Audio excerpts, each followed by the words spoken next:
The Diamond Nine is probably the most famous maneuver the Red Arrows display. It's a move that's thrilled crowds all over the world for more than 30 years. But these displays are more than just entertainment. They present a dazzling shop window for British industry, coaxing export orders from around the world. They inspire the men and women who serve in the RAF and command the respect and support of the taxpayers who ultimately foot the bill. For 80 years, such performances have helped the RAF keep its independence, because during its entire existence, it has been under attack from forces at the very heart of power in Britain.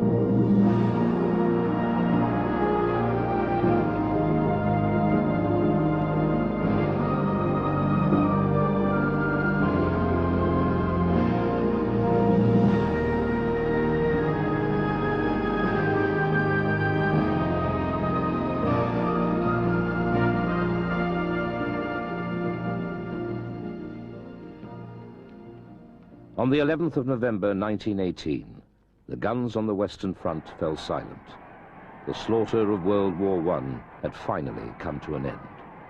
The RAF, which had only been formed 8 months earlier, was now the largest air force in the world. By 1919, only 10 years after Blériot flew across the English Channel, the RAF had aircraft like the Vickers Vimy capable of flying 1,000 miles. It was built to reach and bomb Berlin from Britain with 2,500 pounds of bombs. Yet, it was smaller than the bombers it replaced. However, the war's end meant that it never showed its destructive potential. The war to end all wars had been costly, and over the next few years, the Royal Air Force found itself undermined by lack of investment. Politicians believed that the RAF had been created solely to help win the war, and that the end of the conflict would signal the end of this independent service. RAF commanders expected some reduction in wartime strengths, but in just 2 years, it was reduced from 399 squadrons to just 41, and personnel was cut by 90%. The demise of the RAF seemed certain. However, the increasing popularity of public air displays allowed the RAF to demonstrate that taxpayers' money was being well spent. Well, it's no doubt that there was a fair amount of goodwill towards the Air Force at the time, but I think there was also a fear that unless something was done to help the Royal Air Force, then if a bomber came to attack the United Kingdom, then we would find ourselves virtually defenseless. So there was this desire not only to help the Air Force in its infancy, but there was also a desire to get better protection.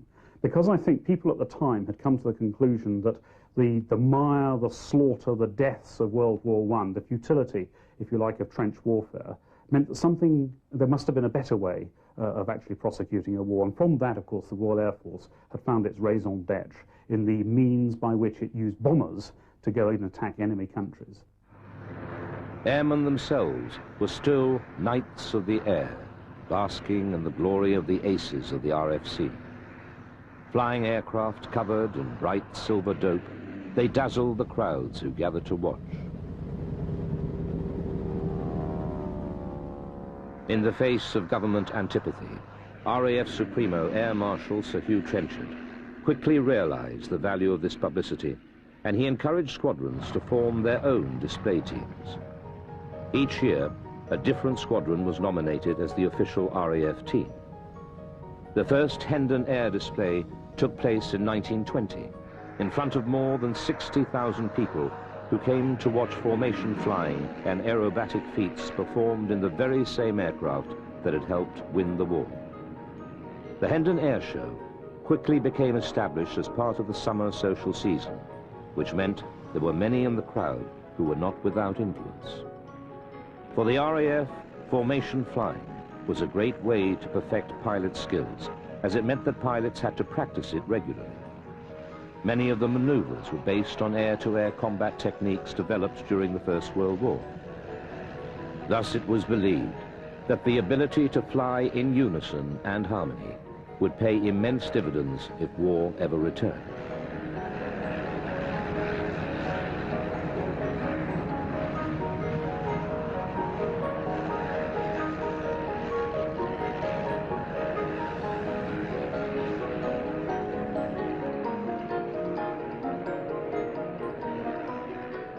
Manufacturers were also keen to feed off the public enthusiasm, and for them, a new Types Park was created to show off their latest aircraft.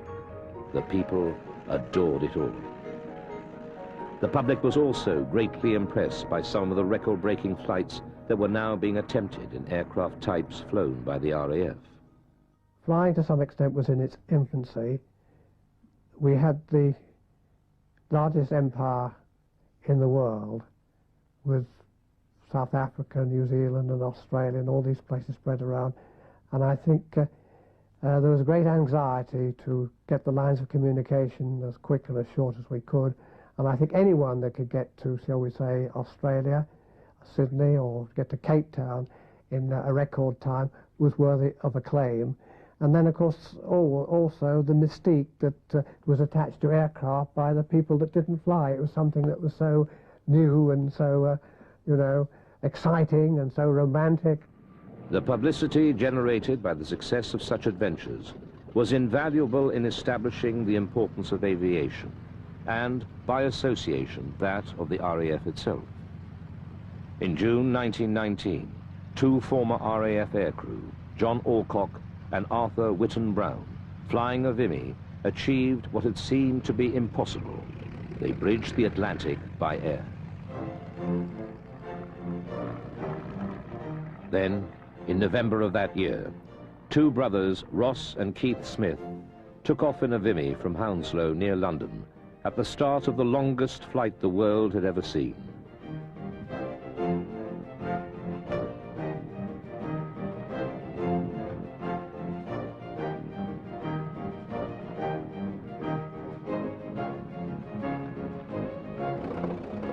They flew over 11,000 miles in under 28 days before landing in Darwin, Australia. Not only have they set a new record, they also won a £10,000 prize put up by the Australian government. These long-range flights showed that bombers could fly further than anyone had imagined.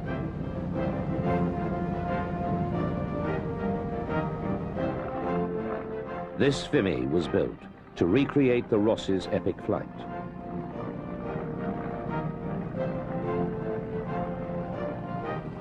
Variants of the Vimy would remain in service right up until the mid-1930s.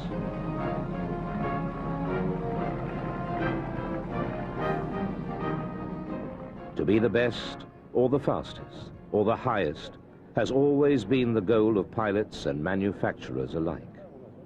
As soon as a record was set, it had to be beaten. The pilots became the superstars of their day. London to Cairo, London to Cape Town, Cairo to the Cape. All these routes and more were pioneered in the 20s, often by military aircraft, and were soon in regular use by civilian airlines. The red, white and blue was flying on more than flags around the world. In the 30s, even as the clouds of war were rolling in across Europe, aviation records were still being broken. 3 Vickers-Welsleys, flown by RAF pilots, set the long-distance record in 1938 by flying non-stop from Cairo to Australia, over 7,000 miles in 48 hours. These were the first aircraft to be built with a tough and durable lattice frame designed by Barnes-Wallis. Long-distance flights like these did more than just raise the profile of the RAF. They also forced military strategists to think long and hard about the use of air power in future conflicts, and the bomber was central to their ideas. Well, you have to realize that in the aftermath of World War I, there was a belief that there must be a better way of prosecuting a war. The slaughter of the First World War and the trench warfare and the futility of all that made people think, surely there is a better way. Now, the better way seemed to lie in the opportunities offered by a bombing force. Don't forget, of course, that Britain suffered very heavily in 1915 and 1917 from German air raids, and the belief, therefore, was that a bomber could be used to attack strategic and critical targets that would take an enemy out of the war. Plus, there was, of course, the romance, as I alluded earlier, of the aircraft itself. Now, why was it we didn't buy a fighter force in the first instance? Well, that was largely predicated upon the view that the space, the aerospace, is such a vast area, and you have vagaries of cloud and light, that to find a bomber force as it comes to attack a target is going to be almost impossible. And that was certainly the experience of fighter pilots in the 1920s and 30s. Finding an enemy force was going to be very, very difficult, and therefore it was going to be impossible, therefore, to stop an enemy bomber force from attacking your critical targets. And that's what gave rise to Prime Minister Baldwin's bon mot, the bomber will always get through. And so the idea was that if you are going to fight the enemy, there is no point in building up a large fighter force, because that would be wasted. It won't be able to attack the bombers because it won't be able to find them. If you want to fight an enemy, you bomb them more quickly than they can bomb you, and by that means you take them out of the war first. Trenchard had become an ardent believer in the ability of the bomber to win wars, a belief reinforced by the writing of the Italian theorist, General Giulio Douhet. Douhet foresaw how, in future conflicts, aircraft could go far behind the fortified lines of defense without breaking through them. The battlefield will be limited only by the boundaries of the nations at war, and all of their citizens will become combatants, since all of them will be exposed to the aerial offensives of the enemy. There will be no distinction any longer between soldiers and civilians. With the bitter experiences of the First World War on the forefront of his mind, Trenchard warmed to Douhet's theories. The first Sea Lord, Admiral Beatty, wasn't so easily convinced. Trenchard's response was uncompromising. It is on the bomber that we must rely for defense. It is on the destruction of enemy industries and, above all, on the lowering of morale caused by bombing that ultimate victory rests. Beatty had good reason to be wary of air power. General Billy Mitchell had already bombed and sunk a captured German battleship to show that air power was inevitably challenging the role of the Navy as the defender of a nation's strategic interests. Arguably, the Dreadnought was something that was too powerful, too expensive, and too valuable to lose.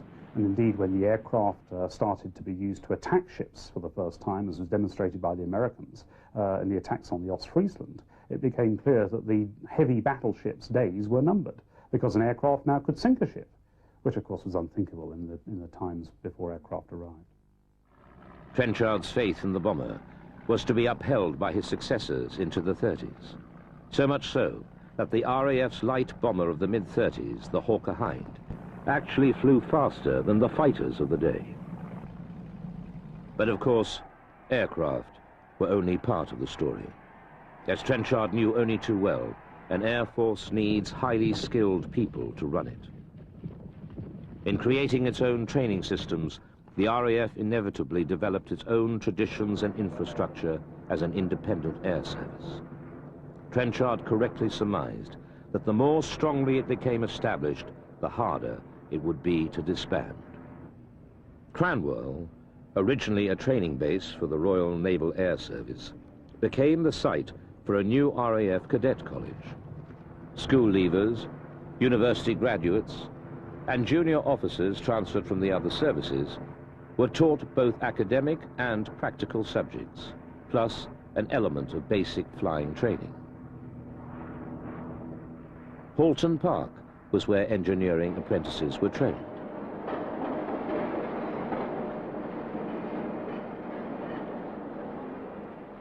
And they ushered us together. And it did seem strange, but they said one period, now you 400, you're special lads, you've gone on to special work. That's what you've been enlisted for. Only you, these lot that are coming in now, they're going over to that camp over there, and they're going to follow you a lot. But you're what we want, you're the important ones. And he said, they've got a name for you here, you know. Was here, and he's travelled the camp. He said, you want to be proud of this. He said, you know, you are the original Trenchard brats. The original Trenchard brats, you're 400. An RAF staff college was set up at Andover, later to move to Bracknell. By 1922, these three institutions were up and running, providing a regular flow of well-trained officers, riggers, fitters, and all the other trades that were essential to the smooth running of the service. Trenchard was a creative and enthusiastic leader. He introduced short service commissions so that there would be a pool of trained pilots in civilian life who could be called up in the event of war. To extend their continued association with the RAF, he created special reserve squadrons. And the Auxiliary Air Force was formed to give weekend flyers a taste of the service. Despite lack of money and aging aircraft, there was one area where Trenchard would not compromise. He made sure that his pilots' flying training was the best. In order to ensure pilots got the best training possible, the Central Flying School was established.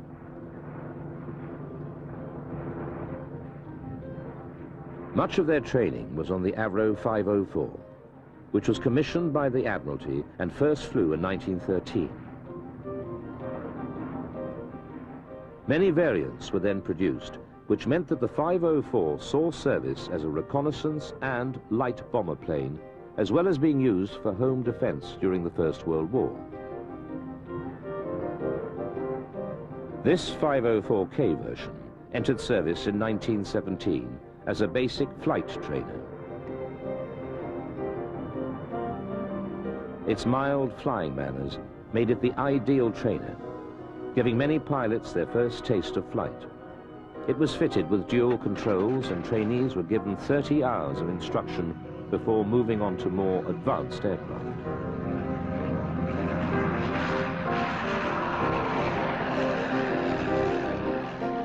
The Central Flying School also trained the instructors, encouraging them to explore the limits of their aircraft so that they would be able to correct their pupils' mistakes with minimal risk.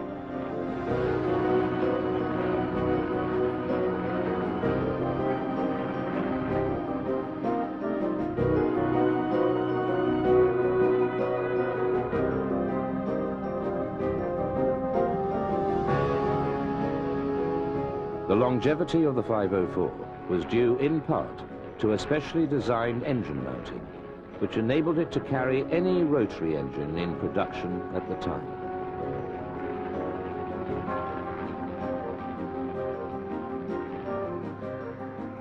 It was a time of deep recession in British industry, and so, to keep aviation manufacturers in business, Trenchard tried, whenever possible, to drip-feed them with small orders and modifications to existing aircraft. It was enough, just, to keep the British aircraft industry alive. However, potentially fatal cuts in the RAF's budget could not be avoided solely through flying demonstrations. Practical examples of the RAF's effectiveness were required, and the Empire provided the opportunity it needed. Air units had been operating in the far-flung corners of the Empire since 1915. But after the war, the potential for the RAF to undertake policing duties at a fraction of the cost of maintaining military garrisons became obvious.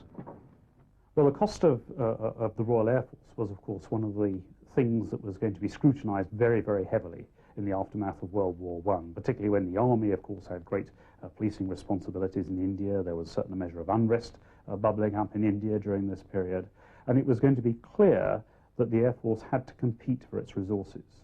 Now, one of the opportunities that presented itself at the time was to do a form of imperial policing using aircraft for the first time in some of the colonies. So much so that in Iraq in the 1920s, the Air Ministry actually took over Iraq, and using aircraft for the first time saved the defense budget a vast amount of money, because the imperial policing was done for a fraction of the equivalent cost of putting an army into the field. In December 1919, Trenchard wrote, "It is perhaps not too much to hope that before long it will prove possible to regard the Royal Air Force units not as an addition to the military garrison, but as a substitute for it." After one such rebellion in British Somaliland, Leopold Amery, the colonial secretary, said, "All was over in 3 weeks. The total cost worked out at £77,000, the cheapest war in history." Time and again, the RAF would demonstrate the potency of air power, quelling tribal insurrections by flying over deserts and mountain ranges, terrain that would have taken many weeks for the army to cross on foot. At the Cairo Conference in March of 1921, Trenchard's confidence in the RAF received official support. It was given the lion's share of the defense of the Middle East territories, although India stayed under the Army's command. Flying over the northwest frontier was primarily a peacekeeping task. The Wazirs and the Pathans are very tough fighting men who farm. They love fighting. And they used to go down and beat up the local towns and occasionally shoot a political agent and things of that sort. And the Indian government of the time, British controlled admittedly, wanted to keep the peace up there, so they had two ways of doing it. Either to send the army in along the valleys to enforce some form of, let's call it discipline, organized good manners, on the tribesmen, or alternatively the Air Force could sit over the top of the areas of the tribe which was causing the problem and to prevent them doing the farming, which touched their pockets. The conduct of the air war in the Middle East and India was far removed from the reality of a major conflict. There were no factories or transportation lines to attack, just villages, crops and livestock. And aircraft always dropped leaflets to warn villagers of a forthcoming attack. It was no life of luxury for the RAF pilots and ground crew. The terrain was desert or mountain. The nights were freezing. The daytime temperatures as high as 50 degrees centigrade. Sandstorms and snow both made servicing difficult. Conditions were hard. It's hotter than hell, really. As I said, you couldn't possibly expect anybody to work on an aircraft in the open air after about 9 in the morning, I suppose, 9 or 10. We used to get rain once or twice, but very rarely did we get any rain at all. It was very dry, very dry. And we used to get the odd sandstorm. I remember for entertainment we poured some engine oil on various bits of the ground all around the camp and called those our greens or our browns, as you wish, and we played little games of golf, but it was primitive. Flying out there in the spring was absolutely incredible, wonderful. The air was gin clear and you could see 200 or 300 miles from very high up. You could see the mountain tops 200 or 300 miles away. Lovely. Then and in the summer, it got very hot indeed, about 110, and you sweated like a bull in the aeroplane. Got out and you were sort of, your shirts and your trousers, your shorts were sodden. And you got pretty tired because you couldn't sleep properly. The temperature, I remember once when it dropped to 102 once in 3 weeks. But it was about 110, 115 during the day. For a young squadron leader called Arthur Harris, who would later lead Bomber Command, the conditions left an indelible impression. It was not unknown for aircraft to take off on operations with naked rims because there were no tires, and with axles lashed on with doubtful country-made rope because there was no rubber shock absorber rope. We flew on single ignition engines, which the Air Force at home had long discarded as unairworthy. It was no joke.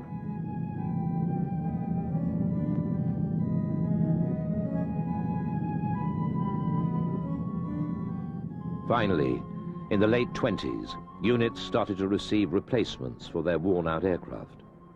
First to arrive was the Westland Wapiti.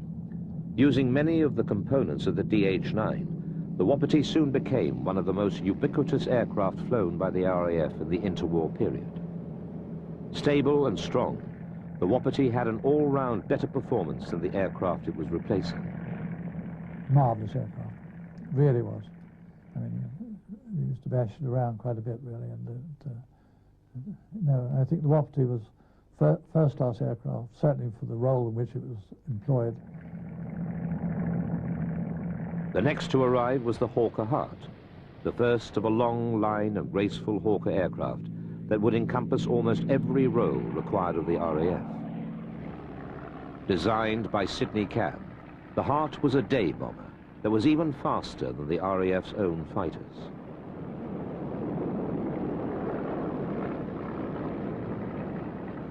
Trenchard, now acknowledged as the father of the RAF, retired on the 1st of January 1930, after more than 10 years of fighting for the future of the service.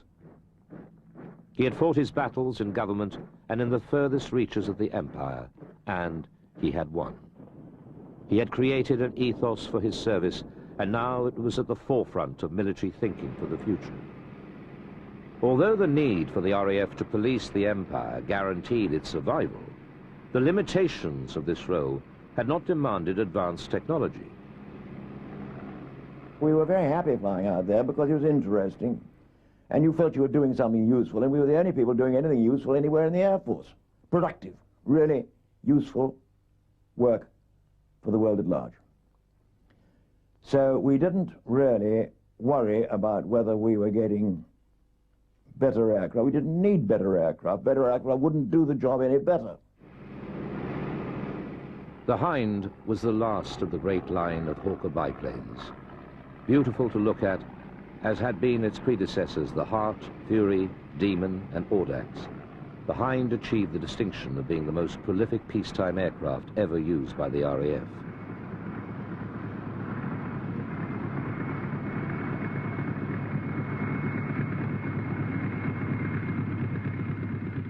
In operational use for only 3 years, the Hind became the standard trainer for bomber crews.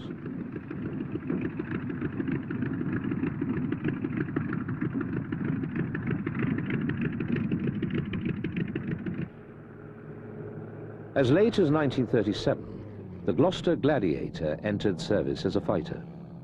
Although it had an enclosed cockpit and 4 machine guns, it still had a fixed undercarriage, and above all, it was a biplane. A stopgap it may have been, but the Gladiator would find a place in the annals of the RAF, not only as its last biplane fighter, but also as an aircraft which, against the odds, was responsible for shooting down over 250 enemy aircraft in the first years of the Second World War.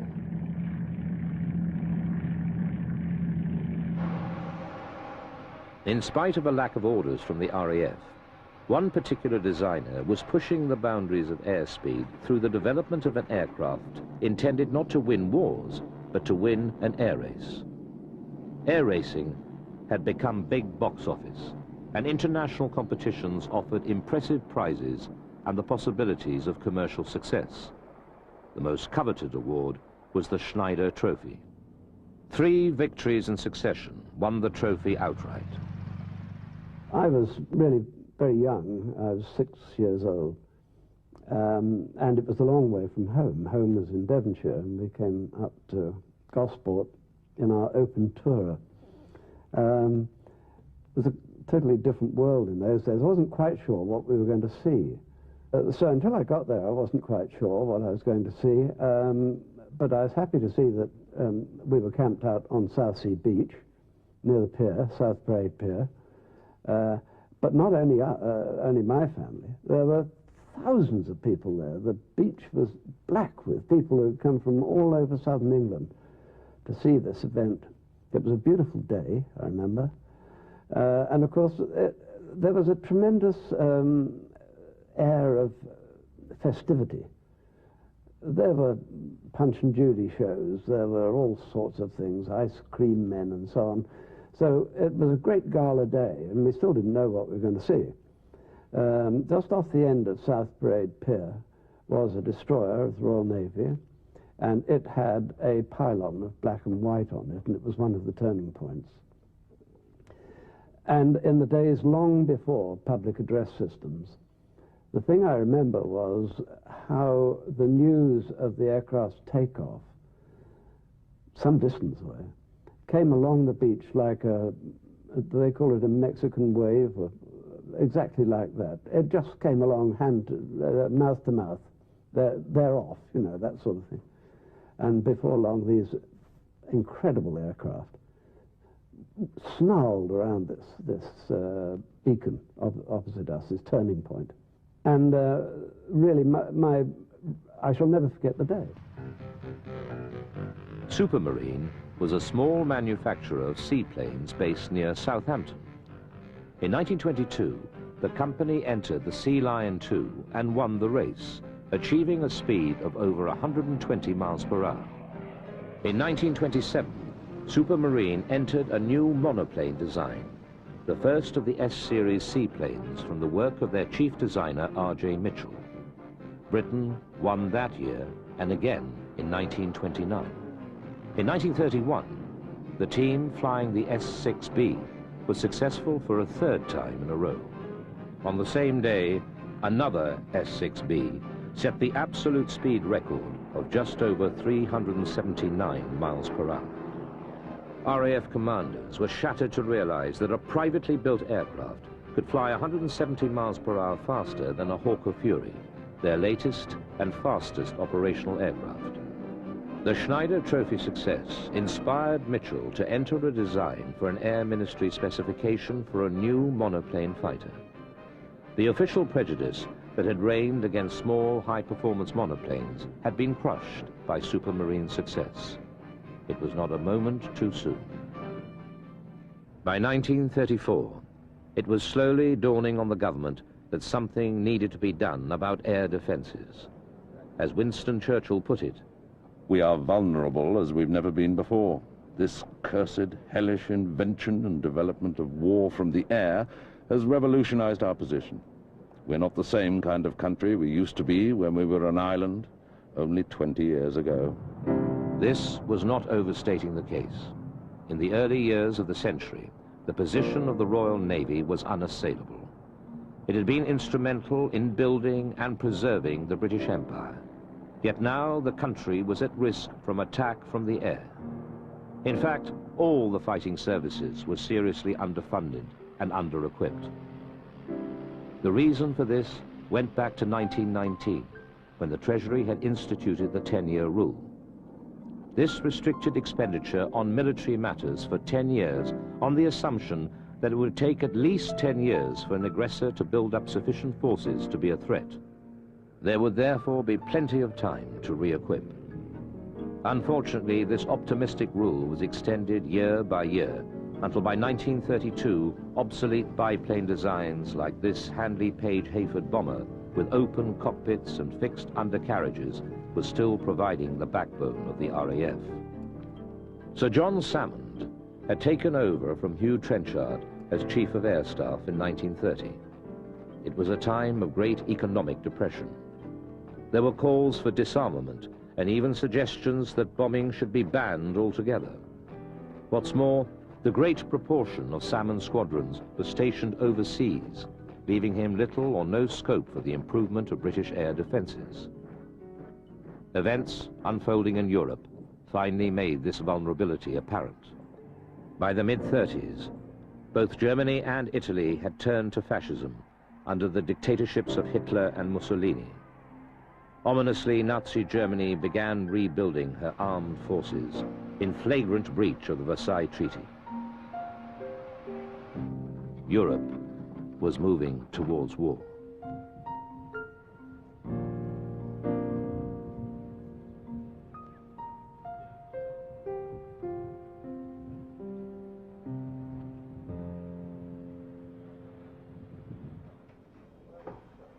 Britain's initial response was to instigate a program that would expand its military capabilities, including the development of new bomber types in the vain hope of deterring Germany's increasingly obvious ambition. 3 manufacturers successfully tendered their bomber designs.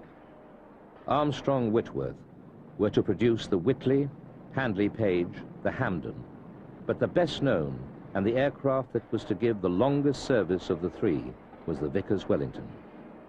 Over 11,000 of these were to be built. The aircraft was based on Barnes Wallis's geodetic design, first tried in the Wellesley. It was to prove extremely resilient to the ravages of anti-aircraft fire. Hundreds were to return from bombing raids with half their fuselage ripped to shreds. But even before these aircraft had been delivered, Britain's priorities had changed.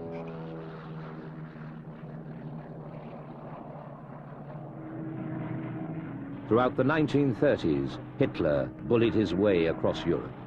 The Rhineland, Austria, and Czechoslovakia had all fallen under the Nazi jackboot. He had introduced new aircraft types into the Luftwaffe, which were being proudly displayed before an increasingly nervous world. The issue of Britain's air defence was finally addressed by the government. Sir Thomas Inskip in 1937 reported that more fighters should be built and, more importantly, should have priority over the bombers. Well, it reflected one of the plans that the Air Ministry had put forward. The Air Ministry had been invited to put a number of plans forward for the build-up of forces in advance of World War II, the World War that was inevitably going to come. And one of these foresaw the build-up of a balanced air force, a large number of bombers, but also a sizable fighter force. Now, with the Inskip report and with the derivation of radar, now for the first time we had something that would mean that the bomber couldn't always get through. The bomber now was going to be attacked, and attacked successfully, because now we could concentrate our fighter force on the bombers in time and in space. And this was therefore going to mean that if anyone was going to conduct a bomber attack on the United Kingdom, the level of attrition they would suffer would be unsustainable. Orders were to be concentrated on a few types, such as R.J. Mitchell's Spitfire. This was the aircraft that had developed from the successes achieved at the Schneider Trophy. It was to become the most famous aircraft in the RAF's history, and 44 different versions would be produced. Well, I first flew Spitfire in November 1939. I'd heard so much about it that I knew it was going to be an exceptional aircraft. But I'd flown most of the low-wing monoplanes at that time, but the Spitfire was unique. It was unique because most low-wing monoplanes, they behave perfectly in the air, but many of the low-wing monoplanes, when you came into land, depending on your load configuration, would be a little bit tricky on the actual touchdown. But the Spitfire, by virtue of its wing, the little twist in the wing, the flow over the empennage, you could land that under any conditions with a high angle of attack for a three-point landing. No, the first time I flew the Spitfire, to me it was straight away, it's a thoroughbred. The RAF was finally modernizing for war.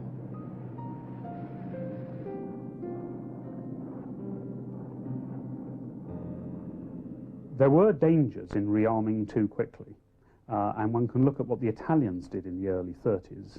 Mussolini wanted to have a modern air force, and indeed in the early 30s bought himself a modern air force, with the unfortunate consequence that by the start of the Second World War they were largely out of date.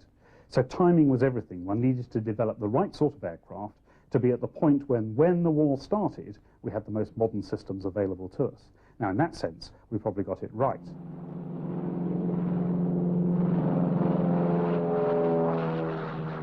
This expansion required a new structure for the RAF, one which took aircraft types and their roles into consideration.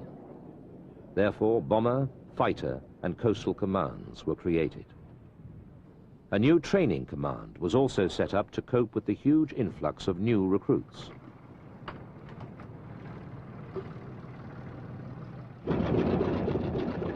In the years from 1936 until the outbreak of war, thousands of young men went through their formal training, learning all the skills they would need to become officers in the service. The great day would come when they were allowed to take their first solo flight in the Avro Tutor, the aircraft that had become the standard basic trainer in 1933. If all went well, they could expect to receive their wings and become a fully fledged RAF officer.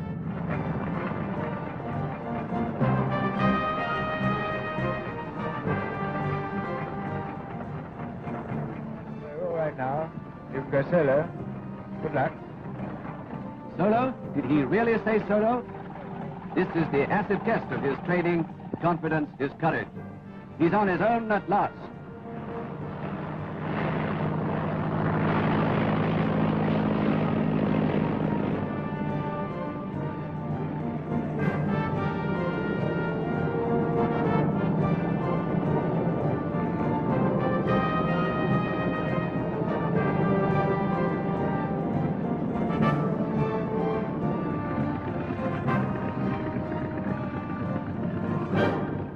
doing it beautifully, he puts her back on the deck, touching with all three wheels the perfect three-point landing he was hoping to make. Surely he must have passed the test. Very good landing indeed. Good show. Thank you, sir. That badge he's worked for and coveted for 2 years is being sewn on his tunic. He's got his wings.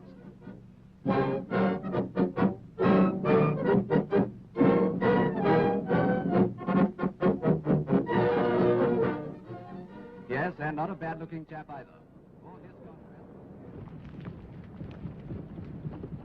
At the same time, the RAF set up a volunteer reserve, encouraging young men to train as pilots, observers, or wireless operators.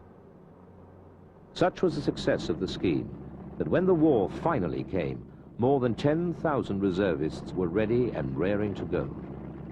One Sunday morning, I opened the paper to see an advert asking for lads of a certain age group to join the volunteer reserve as sergeants. And I applied straight away, picked up a pen, filled in the form. I was posted to an airfield called Woodley near Reading,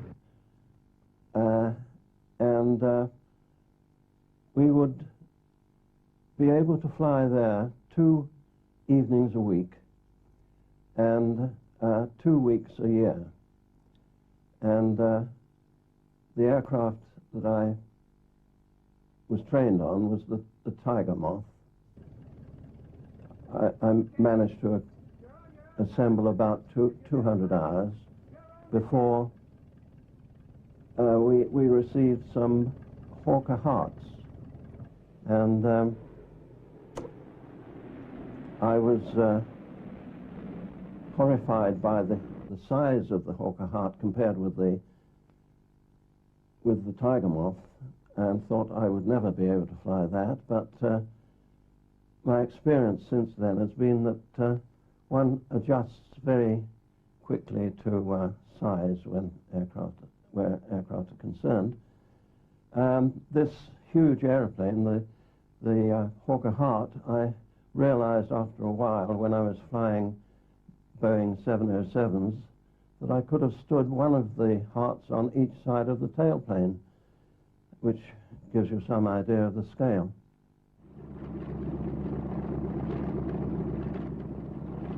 Between 1934 and late 1939, the personnel strength more than tripled.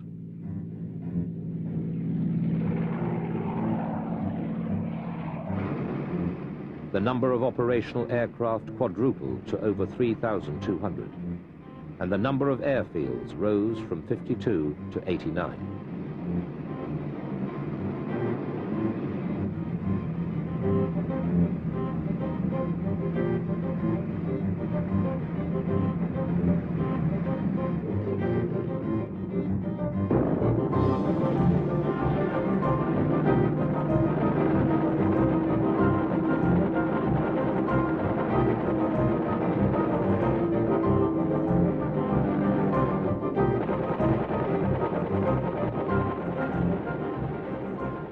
Hand in hand with this development went the creation of a home defense network. Air Marshal Sir Hugh Dowding had been head of Fighter Command since its creation in 1936. As such, he was presiding over the start of an entirely new concept in air defense. The latest radio direction finding technology, radar, as it would later become known, would provide group and sector stations with as much detailed warning of bomber attack as possible, and, it was hoped, give the squadrons enough time to scramble and intercept incoming bombers before they reach their targets. And more important than the invention of radar, because let's not forget the Germans were developing radar at the same sort of time, was the ability to tie the radar together into an integrated air defense system, by which we could therefore take an input from a radar station on the south coast, bring it together with all the other radar inputs, and make an overall picture of how the battle was developing. That meant for the first time that the vastness of space now was suddenly being shrunk. And so for the first time, fighter aircraft could now be vectored in to attack bomber forces. The Spitfire, ordered in 1936, didn't get into RAF hands for 2 years. Basic production problems were mainly to blame. Supermarine had been building aircraft for many years, but only in wood. Working with metal proved to be a very different and difficult task. Both Supermarine and their subcontractors were accustomed to building small quantities of aircraft at a time. Now, mass production called on them to learn new skills and disciplines, something which would hit many aircraft manufacturers before the end of the war. But the years of frantic activity were now beginning to pay off. Finally, the new fighters and bombers began to arrive.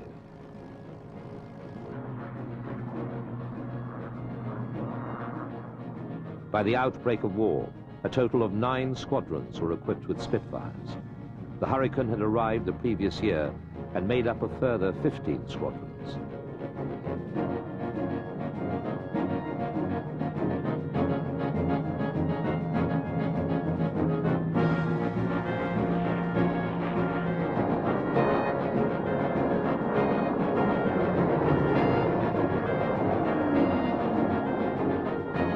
The factories were working at full speed. No one was sure whether they could produce enough aircraft in the time that was left. But very soon, they would know for certain. The rest would be up to the RAF.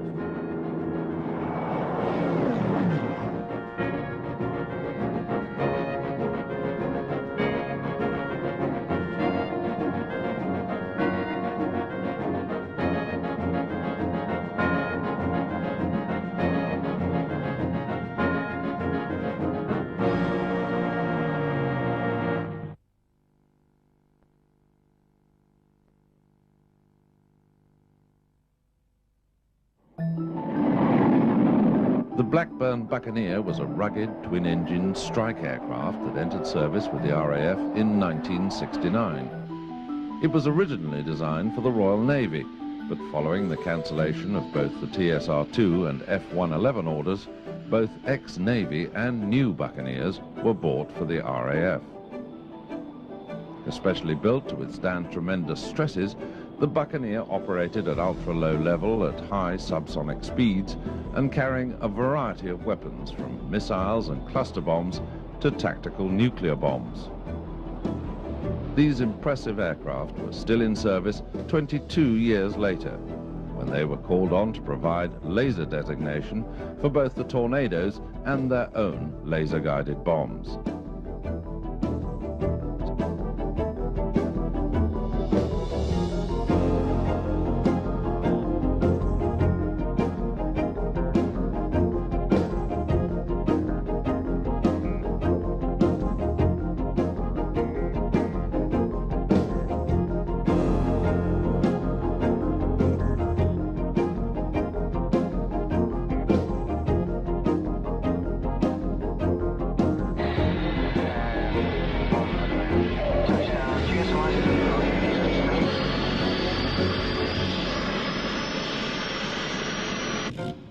The Sopwith Camel is probably the most famous fighter aircraft of the First World War, accounting for more enemy aircraft than any other type.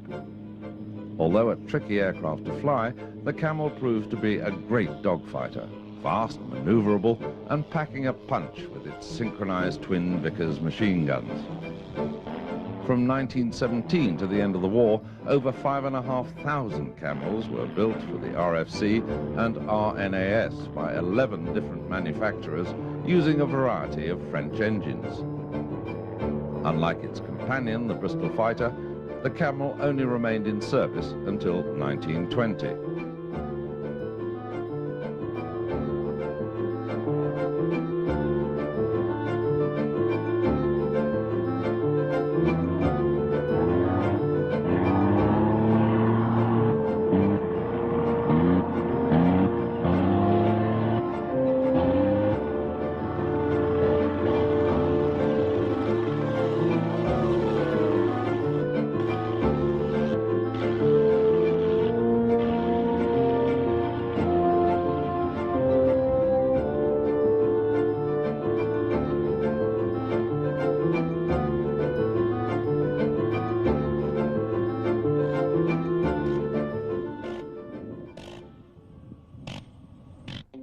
The English Electric Canberra was Britain's first jet bomber.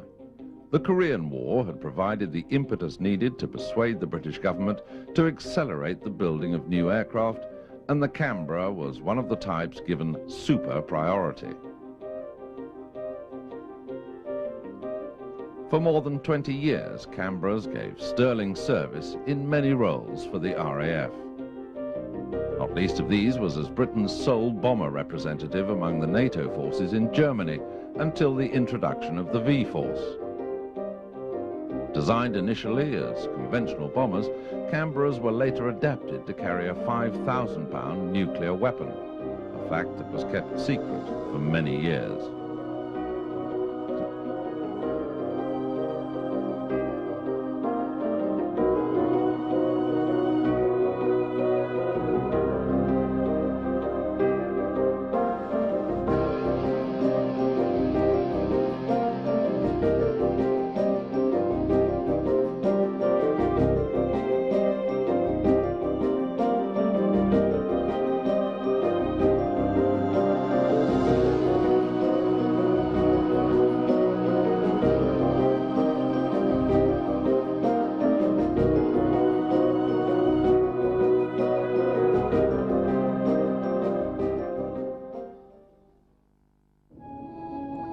The Consolidated Catalina was a long-range reconnaissance flying boat that served with the RAF from 1941 until the end of the Second World War.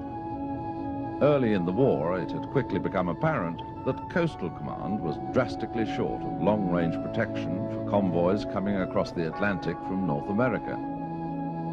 The few short Sunderlands were soon joined by the American-built Catalinas. Although they only had a top speed of 175 miles an hour, they more than made up for it with a range of 4,000 miles. 22 squadrons, 10 in the UK and 12 overseas, were equipped with Catalinas, which proved to be a tremendous advantage in the fight against the German U-boat menace.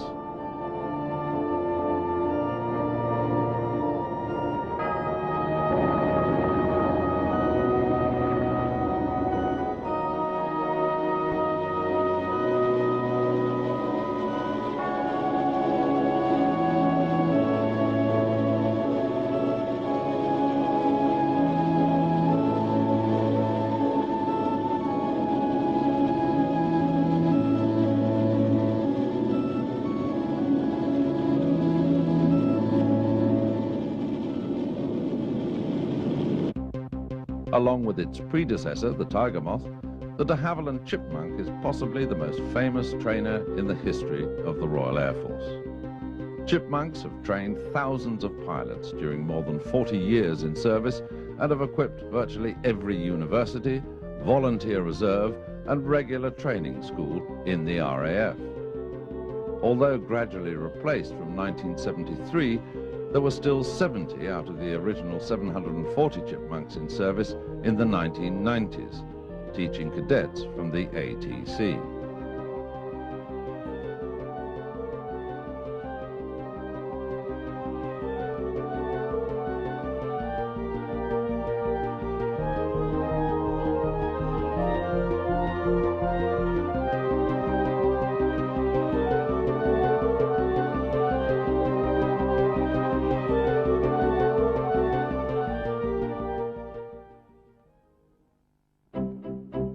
The de Havilland Comet was a military transport aircraft that was derived from a commercial airliner. When it entered service in 1956, it was the world's first jet transport. Powered by 4 Rolls-Royce Avon engines, the Comet had a maximum range of 2,500 miles without refueling, providing the RAF with a substantial strategic advance on previous transports. The Douglas Dakota was the backbone of both the RAF and USAF's transport forces during the Second World War. Of almost 11,000 Dakotas built, 1,900 were supplied to the RAF and served in every theatre of war. In virtually every major operation from 1943, including D-Day, Arnhem, the Rhine crossing, and the recapture of Rangoon, the Dakotas were there, dropping paratroops, towing gliders, resupplying with stores or evacuating casualties. After the war, many were returned to America, but the few that remained served for many years. The last Dakota retired in 1970.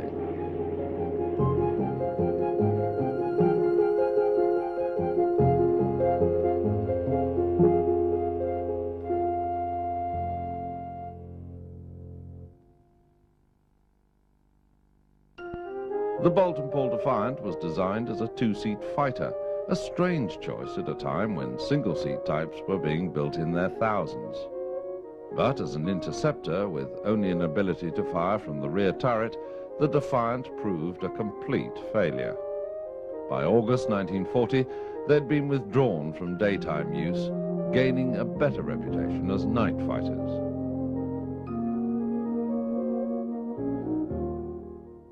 The DH-4 was a light bomber introduced into squadron service early in 1917. A true classic of its generation, it's been dubbed the Mosquito of the First World War because of its popularity among crews, its cost efficiency, and its ability to outrun most of the contemporary fighters.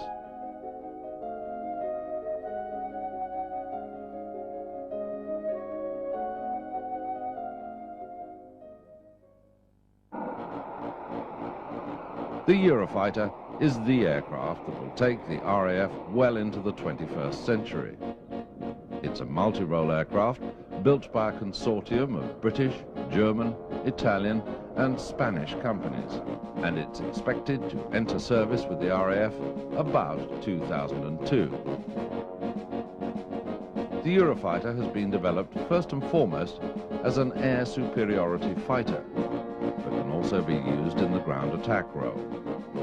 It'll have a top speed of just under Mach 2 and state-of-the-art control, navigation and weapon systems.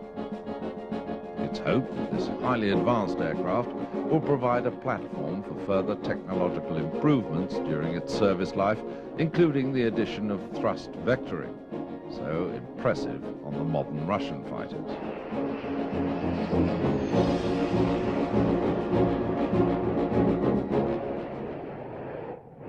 The Gloucester Gladiator marked the end of a golden era when it became the last biplane fighter to enter service with the RAF in 1937.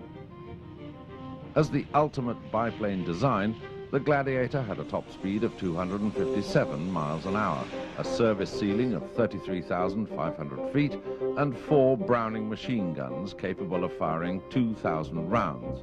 An impressive performance, if it hadn't been for the arrival of the monoplane fighters during the same period. But despite the inherent problems of pitting biplane against monoplane, the Gladiators performed admirably in the Mediterranean and North Africa until 1941, accounting for more than 250 enemy aircraft. After withdrawal from the front line, Gladiators continued to perform second-line duties until 1945.